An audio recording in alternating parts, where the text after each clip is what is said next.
когда мы ехали обратно, один из стариков увидел вдруг горы, он во весь слух у всех присутствующих, там было много семей, он говорит: горы.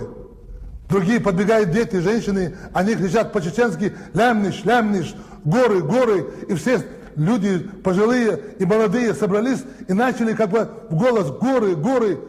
И вдруг один из стариков, более пожилых, начал, повторяя слово «горы, горы», он начал танцевать. Это был неистовый танец.